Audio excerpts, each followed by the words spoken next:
Yeah.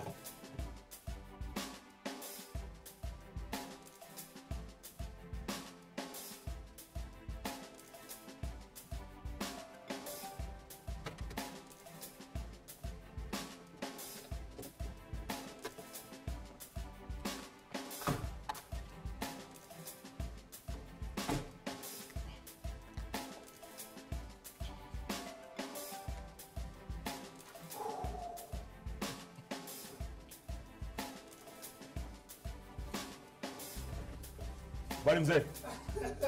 Bali kazi. San, nashkuru. Good evening, I'm Jeff Koinange, and this is Jeff Koinange live on Citizen Television. You know, if it's Wednesday, it's all about JKL. My guest tonight, two young legislators. One of them, a nominated member of parliament, the other, a senator. Both of them running for Senator Makueni and Nairobi, respectively. Senator Mutula Kilonzo Jr., they should be here any moment, and nominated Member of Parliament Johnson Sakaja, young Kenyans vying for seats in the next Senate.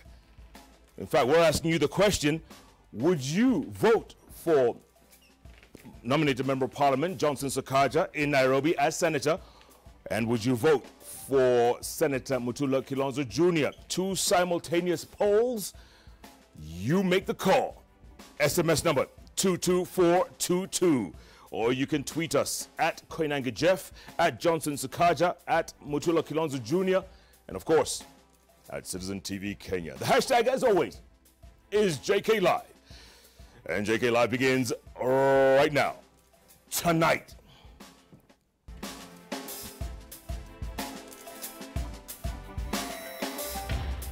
Hold your fire.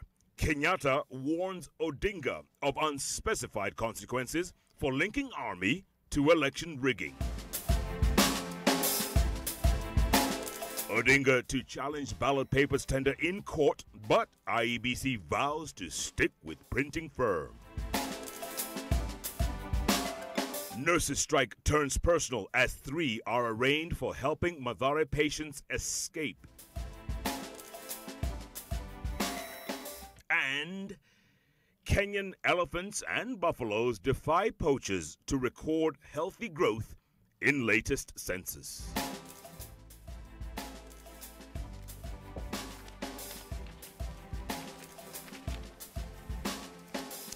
All right, welcome to the broadcast. Our sign language interpreter is Winnie Adoyo. Now, President Uhuru Kenyatta says claims by the NASA flag bearer Raila Odinga that the military is involved in a scheme to rig the election amount to dangerous rhetoric that undermines the standing of the Kenya Defense Forces. The president was speaking in Murang'a during Jubilee rallies, warned such remarks could provoke unspecified consequences. We'll give a broadcast with Jackie Maribe with this report on Kenyatta's return fire.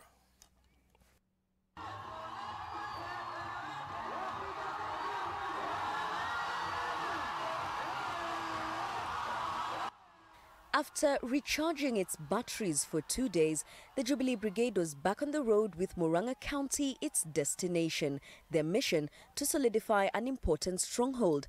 The leaders trailing their guns on Raila Odinga's latest claims implicating the military in rigging plans. Lakini sisi tunasema kwa maofisa wote wetu wa usalama, sisi hatutambui kabila lako, tunatambua kazi yako.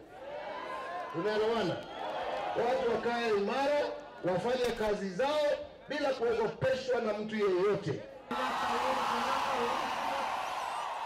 Jubilee also tearing at the NASA leader's brand of politics and for his alleged reluctance to concede defeat if he loses in the August election. Sisi mmesikia tayari tumesema tukishindwa tutakubali. Si mmesikia tukisema hivyo? Mmewahi kusikia yeye hata siku moja? No, sisi tunasema kwa sababu tunaamini demokrasia. Yeye hata siku moja yake tu ni vitisho. As Jubilee, we have decided that we are going to build bridges of friendship, brotherhood and unity amongst all the citizens of our country. Our competitors on the other end are building walls and erecting roadblocks and creating tribal conflicts in the name of ancestral lands. NASA also coming under fire for snapping on Jubilee's development heels. Lakini hawezi kuguza aseme serikali hii ya Jubilee pia yale ambayo imetendea wakulima wa miwa zaidi ya karibu bilioni 6 tumeweka kama serikali kusaidia wakulima wa miwa, lakini hiyo haoni. Ile pesa tumeweka kulipa madeni ile ambayo wakulima wa maziwa walikuwa nayo, hiyo hataki kuona, lakini anataka kusimama aseme hii serikali imelipia wakulima wa kahawa. Si ni kumaanisha kitu yake, anasema kwa sababu ukisema wakulima wa kahawa anajua ni nani anasema.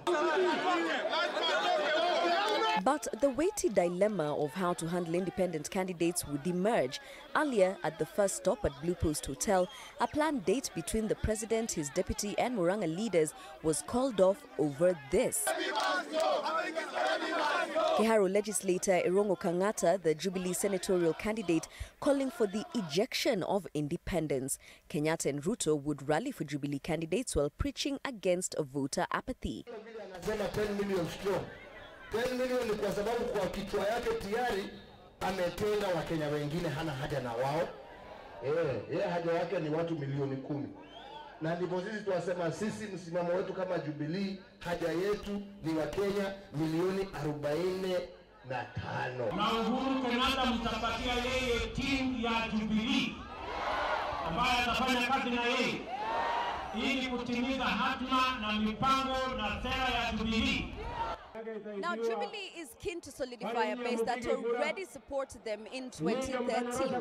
But with fears of apathy now rise, another dicey question pops up, and that is the question of independent candidates, even as the Jubilee Brigade continues to rally its supporters to vote for a 6-piece suit. Jackie Maribis is TV at the Ihora Stadium in Murang'a County. Okay, thank you, Jackie. Now, at the same time, NASA leader Raila Odinga has revisited the IDP's compensation debate by claiming that the government is deliberately holding funds for some victims for political reasons. Addressing NASA rally in Naivasha, Odinga further alleged that the compensation package favored IDPs from certain regions. Stephen Leto reports.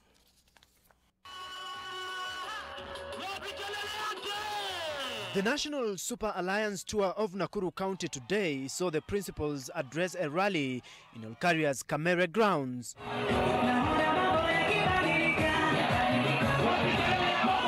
IDP's compensation questions emerged, with Raila Odinga accusing the Uhuru Kenyatta-led administration of bias and politicking with the compensation for IDPs.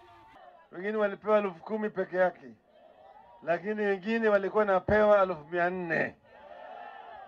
Tena wanapewa ardhi. Je, hiyo ni ungwana? Hiyo ni ungwana? Hiyo kama sio ubaguzi, sijui ubaguzi ni nini?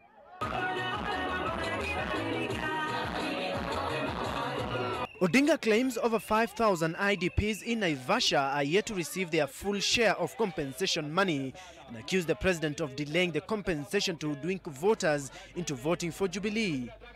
Wanatumia hiyo pesa kujaribu kuhonga watu ili wapate kura yao. Wana Jubilee wameshinda kusuluhisha hii maneno.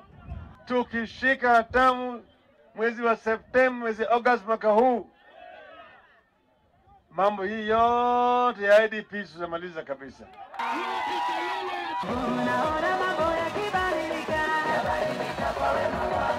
Naivasha is one of the towns set to directly gain from the standard gauge railway project, but Odinga claims the first family stood to privately benefit from an island depot planned for the town. The NASA leader, however, did not offer any evidence to back his claims.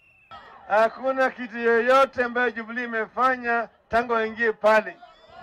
Ahadi yote walipeana wa Kenya hawajatimiza. Walisema ndani ya siku 100 laptop. Mbona hiyo laptop? Umeona? Hamjaona na mtaona. Unajua wakati Uhuru na Ruto wanasema ati sisi ama Raila alikuwa kwa serikali hakufanya chochote. Sijui kwa nini Uhuru anasahau yeye alikuwa waziri wa fedha kwa serikali ya Kibaki. Mkuwe tayari, Kenya iko tayari. Tupeleke Uhuru na Ruto nyumbani. Na hiyo itafanyika kama mnapiga kura. NASA's adopted polling station plans were also muted. Tunataka tarehe 8 mwezi wa 8 mumulike kila polling station vile mnamulika hivi. Mumulike ili kura yetu isipotee hata moja, sivyo? Gari ya Kenya imekwama. Ilikuwa inatembea tu na ile majira kidogo ambayo ilibakishwa na serikali ya Raila na Kibaki. The National Super Alliance has vowed to implement their Adopt the Polling Station campaign and have vowed to take the message across all their strongholds during the August 8 polls. Stephen Leto for Citizen TV, Olkaria in Naivasha. All right, thank you, Stephen. Now, in other news, the National Super Alliance, NASA, moves to court tomorrow to contest the award of a 2.5 billion shilling ballot paper printing tender to a Dubai-based firm. But the Electoral Commission has warned that such a move could handicap election preparedness, even as clerics offered to mediate in the dispute. Francis Gashuri has the details. The opposition team returns to the corridors of justice tomorrow to seek the nullification of a 2.5 billion ballot paper printing tender awarded to Dubai-based Al Ghurair. Tutaenda mahakamani na kusimamisha hiyo kandarasi. Kama IEBC hawataki uchaguzi, walezi wa Kenya. IEBC inasukuma tu, si ati wanapenda. Wanasukuma tu mpaka muende Dubai. Mpaka tuende Dubai, nasema hatuendi Dubai. Sisi haturudi Misri, tunaenda Kanani. NASA claims the president directly influenced the tender award. Tumewambia IEBC hawawezi kulazimisha tuingie kwenye shimo pale tumeona kuna shimo. Kwa sababu tumesema hii kandarasi inaonekana kuna uchafu mingi zaidi. The commissioners have warned that interrupting the 130 million ballot papers printing tender could derail election preparations. Every Kenyan has a right to go to court. It's a constitutional right. And so if, for example, the court were to come up last minute and say, don't print the papers with this company, obviously our timelines will be affected. And the election date is set in the constitution is on 8th of August. It can't change. Controversy emerging over the ballot papers printing schedule. Tunapata habari ya kwamba tayari hizo kura ya urais tayari zimeshachapishwa kule Dubai. Kuna njama ambaye hata mtu mjinga anaweza kuona iko juu ya hii zabuni hii. We are starting printing ballot papers from Friday, 23rd. And I've also said the printing of ballot papers for presidential candidates is 18th of July. Now, that has already been mapped out.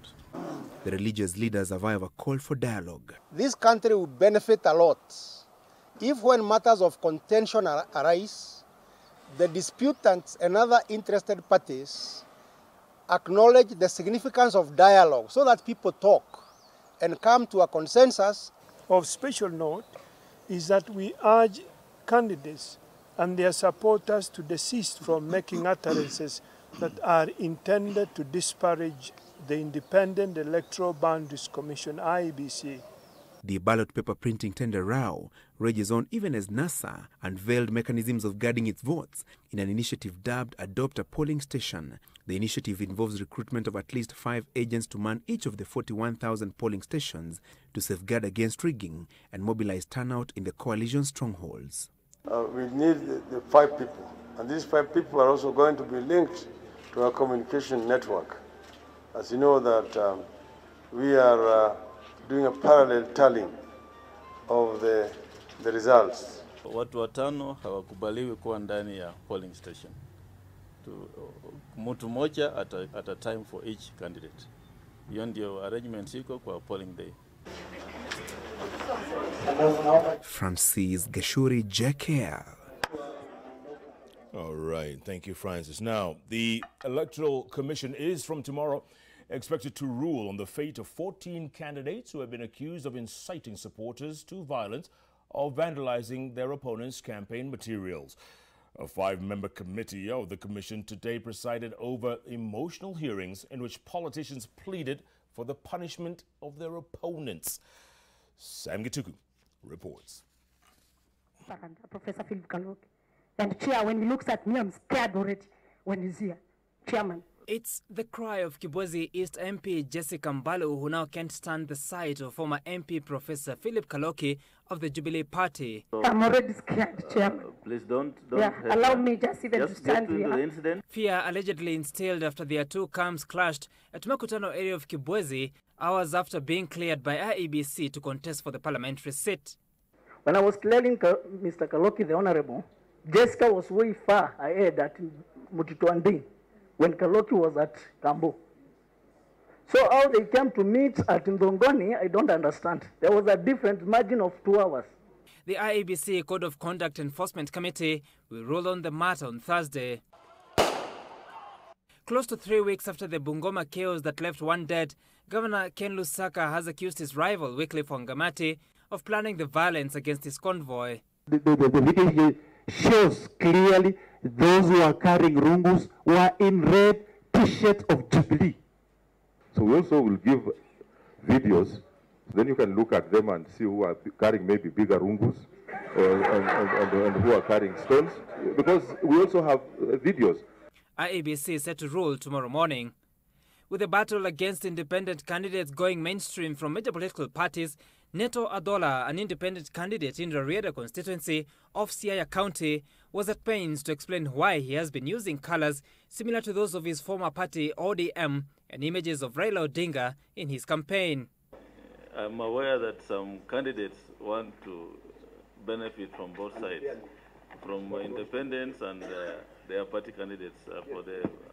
IEBC could issue a formal warning to candidates found in the wrong or fine them an amount to be determined by the committee. Vandalism of campaign materials, violence and use of unauthorized campaign elements seems to dominate the political campaign trail so far. IEBC's ruling on the 7 complaints before them will redefine the rules of engagement for the remaining 45 days of campaigning. Sam Gituku, Citizen TV, Nairobi. Thank you, Sam. Now, switching gears.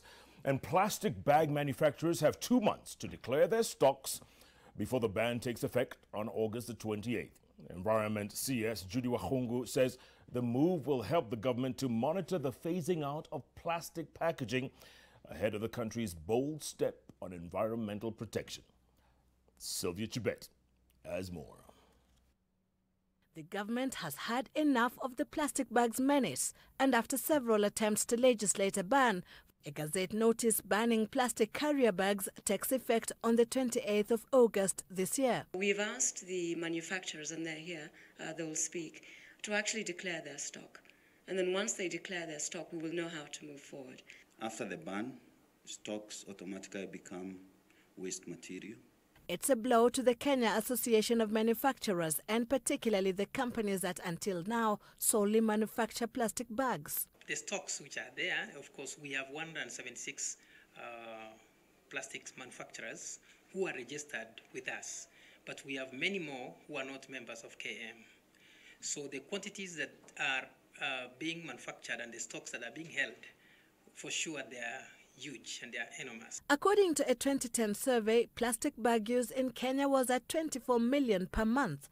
Plastic bags that are hardly reused and end up in sewer lines and drainages, leading to deadly flash floods in urban areas and in rivers and seas, choking the marine life.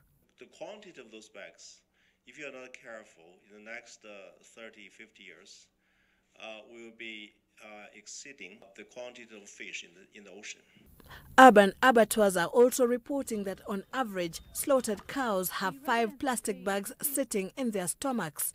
Beyond the health hazard, however, the country's image is at stake. Feedback from tourists indicates shock and misgivings for a country marketed as one of the world's premium tourist destinations. The ban, the government says, is long overdue. The early birds who saw opportunity rather than doom in the plastic bags ban are already minting money from waste that is in plenty right now. This kiondo, for example, is going for 2,000 shillings. A plastic revolution is now on. Although the ban will be there, and we're very happy with that, we'll still have millions and millions of bags around. What's going to happen to them? Somebody has to pick them up, create products such as this, paving stones and fencing posts and other building materials that can last a long, long time.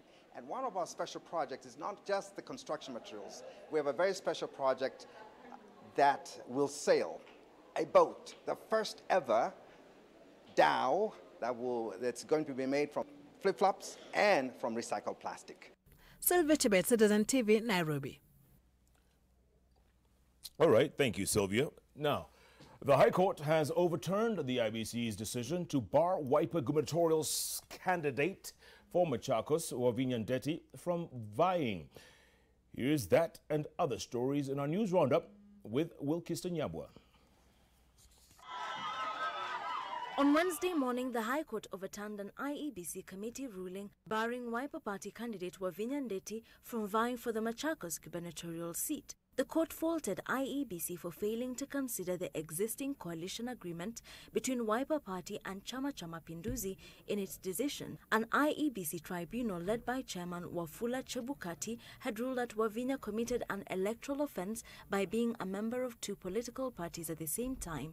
In his ruling, however, Justice Jojo Dunga noted that the political parties disputes tribunal had ruled that Wavinya was a bona fide member of Wiper Party. Tukae ngumu kabisa, tusonge mbele, tupagie, now we know ni kina nani anatumewa. Mimi ningeuliza tu IEBC, they need to be fair. Kwa sababu kama wangefuata, kama wangeuliza registrar of political parties vizuri na wauliza maswali, hatungefika hapa. Lakini mimi nasema yaliondoa ile sipite. A Machakos MCA has however appealed Justice Odunga's decision. Elsewhere in Nairobi, 3 nurses were arraigned in court and charged with carrying out a reckless and negligent act.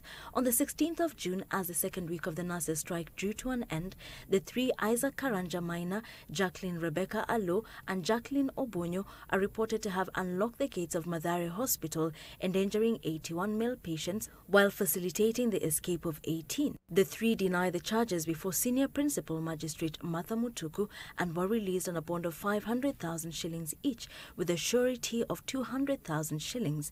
The matter will be heard on the 7th of September. And finally, a census carried out by the Kenya Wildlife Service has revealed that the number of elephants in the Tsavo Mkomazi ecosystem now stands at 12,866, marking an increase of 14.7% in the last 3 years. The buffalo population grew by almost 50% during the same period. KWS now plans to carry out further investigations on elephant poaching threat levels in Galana Ranch and the Tsavo East National Park. Wilkisanyabo, JKL. All right, time to take a quick break, come back and talk business news and also sports. But in the meantime, we're asking you the question. Actually, it's a double poll tonight. Would you vote for Senator Mutula Kilonzo again in Makueni County? Also, would you vote for Sakaja Johnson as Senator of Nairobi County? Senator Karibusana, hey. I know you've just come from Makueni, literally. I left literally. at 5:45. Come on. Sakaja left there at 4 p.m. Where is he? By chopper. Where is he? A chopper? By chopper, yes. And you left by car? By car, yes. And you came first? Thank you, brother. I appreciate you coming. Always on time. Nashukuru sana. Asante. All right. Answer that question, yes or no. SMS number 22422. You can tweet us at Koinange Jeff, at Mutula Kilonzo Jr., at Sen Mutula, at Sen Mutula. S-E-N Mutula. As in senator, right? Yeah. All right. In short form, boss. You know. At Sakaja Johnson. At Citizen TV Kenya. Hashtag, as always, JKLive. JKLive takes a break. We'll be back in a moment.